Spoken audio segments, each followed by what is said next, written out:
കേരളത്തിലെ പോലീസ് സ്റ്റേഷൻ്റെ ചാർജ് ഇനി സബ് ഇൻസ്പെക്ടർമാർക്കാണ്. പുതിയ നിർദ്ദേശം DGP രേവത ചന്ദ്രശേഖർ ആഭ്യന്തരമന്ത്രിക്ക് സമർപ്പിച്ചു എന്നാണ് തോന്നുന്നത്. ഞാനൊക്കെ പോലീസിൽ സർവീസിൽ കയറുമ്പോൾ ഏകദേശം 8-10 വർഷം ഓരോ പോലീസ് സ്റ്റേഷൻ്റെ ചാർജിൽ സബ് ഇൻസ്പെക്ടറായിട്ടിരുന്ന ആളാണ്.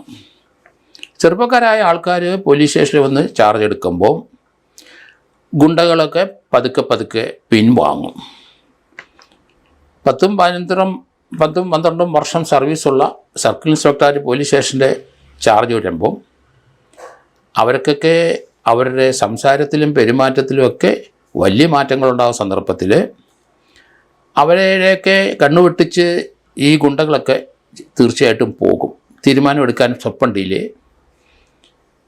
ഗുണ്ടകളെ ഒതുക്കാനായിട്ട് SHOമാർ എന്ന് പറയുന്ന ചെറുപ്പക്കാരായ സബ് ഇൻസ്പെക്ടർമാർക്കേ കഴിയുള്ളൂ. കാരണം അവർ കാണിക്കുന്ന ആ അഗ്രസീവ് നേച്ചറിന് എതിരായിട്ട് ഇവരും പ്രവർത്തിക്കും, അടിച്ചൊതുക്കും, അടി കൊടുക്കേണ്ടവനെ കൊടുക്കും. അതിനൊക്കെ പോലീസിന് അധികാരമുണ്ട്. ഒരു ഗുണ്ടായുസം കാണിക്കുന്നവനെ അടിച്ചൊതുക്കുന്നതിന് അധികാരമുണ്ട്. അവനെ സ്പോട്ടിൽ പിടിക്കുമ്പോൾ അവനിങ്ങോട്ട് കുത്തുകയും കല്ലെടുത്തെറിയുകയും പെട്രോൾ ബോംബെറിയുകയും ഒക്കെ ചെയ്യുന്നത്, അങ്ങനെ എഴുതുന്നതിനെ അടിച്ചൊതുക്കി അവനെ കസ്റ്റഡിയിലെടുക്കാനുള്ള അധികാരം പോലീസിനുണ്ട്. പക്ഷേ അത് വിനിയോഗിക്കാൻ പഠിക്കണം. അത് നിയമത്തിൻ്റെ പരിധിക്കുള്ളിൽ നിന്ന് ചെയ്യാൻ പഠിക്കണം. അയാൾ 10 കിലോയുടെ ഇടി ഇങ്ങോട്ട് ഇടിച്ചാൽ 11 കിലോയുടെ ഇടി അങ്ങോട്ട് ഇടിക്കാം നമുക്ക്. അപ്പോൾ അതുകൊണ്ട് പുതിയ രേവത ചന്ദ്രശേഖരൻ്റെ പുതിയ സബ്മിഷൻ വളരെ ഇഷ്ടപ്പെട്ടു എനിക്ക്. കാരണം പോലീസ് സ്റ്റേഷനിലെ ചെറിയ പോലീസ് സ്റ്റേഷനിലൊക്കെ അടിയന്തരമായി സബ് ഇൻസ്പെക്ടർമാരെ തന്നെ പോലീസ് സ്റ്റേഷനിലെ SHOമാരായിട്ട് നിയമിക്കാനായിട്ടുള്ള ശ്രമമാണ്. നല്ല കാര്യം. BC ക്ലാസ്സുകൾ ഏറ്റവും ലൈറ്റായ പോലീസ് സ്റ്റേഷനിലും അതുപോലെ കുറച്ചുകൂടെ കേസുകൾ കൂടുതൽ റിപ്പോർട്ട് ചെയ്യുന്ന പോലീസ് സ്റ്റേഷനിലും അതുകൊണ്ട് അവിടെ SHOമാരായിട്ട് സബ് ഇൻസ്പെക്ടർമാരെ പോസ്റ്റ് ചെയ്യാനുള്ളതാണ് തീരുമാനം. 3000 കേസിൽ കൂടുതൽ റിപ്പോർട്ട് ചെയ്യുന്ന പോലീസ് സ്റ്റേഷനിലുള്ളവർക്ക് സർക്കിൾ ഇൻസ്പെക്ടർമാരെ SHOമാരായി ഡിക്ലെയർ ചെയ്യാനാണ് പുതിയ തീരുമാനം.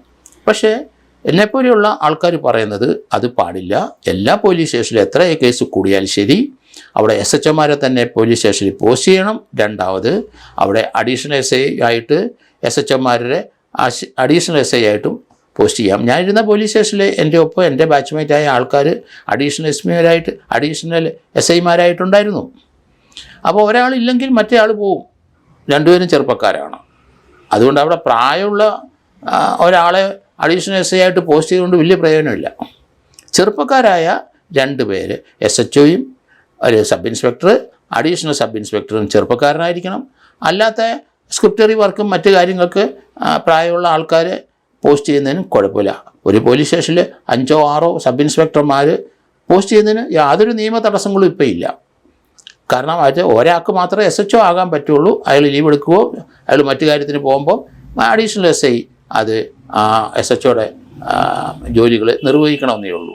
അതുകൊണ്ട് ആ രീതിയിൽ തന്നെ കാര്യങ്ങൾ മുന്നോട്ട് പോകുന്നത് നല്ല കാര്യം. രേവത ചന്ദ്രശേഖരനെ അഭിനന്ദിക്കുന്നു ആ കാര്യത്തിൽ ഞാൻ. ഇനി ഈ 3000 കേസ് വന്നാലും സാരമില്ല, അവിടെ CAമാരെ പോസ്റ്റ് ചെയ്യരുത് എന്നാണ്. SHOമാരായിട്ട് പോസ്റ്റ് ചെയ്യരുത്. 480ഓളം പോലീസ് സ്റ്റേഷൻ കേരളത്തിലുണ്ട്. അപ്പോൾ അവിടെ 3000 കേസിൽ കൂടുതൽ റിപ്പോർട്ട് ചെയ്യുന്നിടത്ത് SHOമാരായിട്ട് CA തന്നെ പോസ്റ്റ് ചെയ്യണമെന്നാണ് അദ്ദേഹത്തിൻ്റെ നിർദ്ദേശമെങ്കിലും അത് വേണ്ട. എല്ലാ പോലീസ് സ്റ്റേഷനിലും എത്ര കേസ് കൂടിയാലും ശരി കൂടുതൽ സർവീസുള്ള, കാരണം ഫ്രഷായിട്ടുള്ള ഹാൻഡ്സിനെ C ക്ലാസ്സിൽ പോസ്റ്റ് ചെയ്യുക. 2-3-4 വർഷം പരിചയമായി കഴിയുമ്പം അവരെ B ക്ലാസ്സിൽ പോസ്റ്റ് ചെയ്യുക.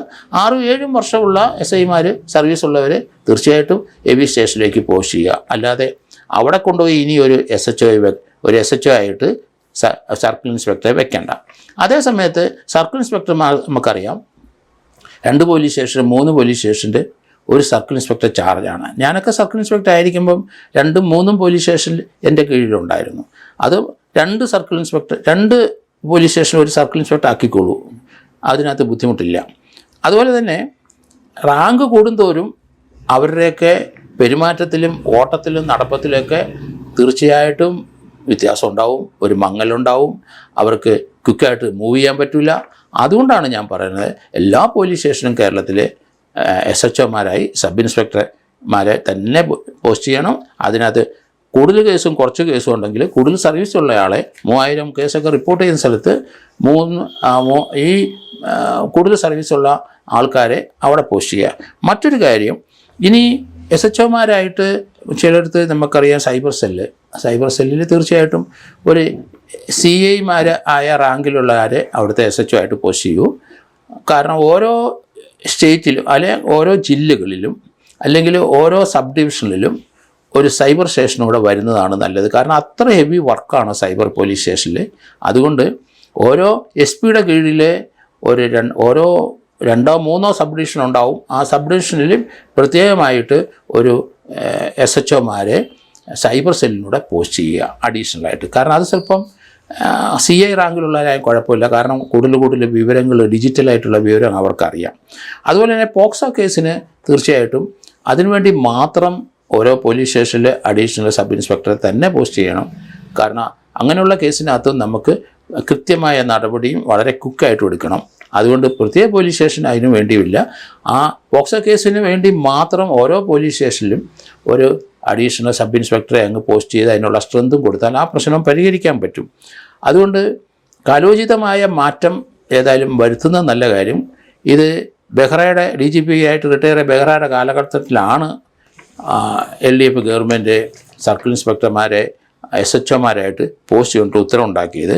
ഏതായാലും അത് മാറണം. അത് മാറുന്നതിനുള്ള ശ്രമം നല്ല കാര്യം തന്നെയാണ്. പൊതുജനങ്ങൾക്ക് കൂടുതലും അതാണ് നല്ലത്.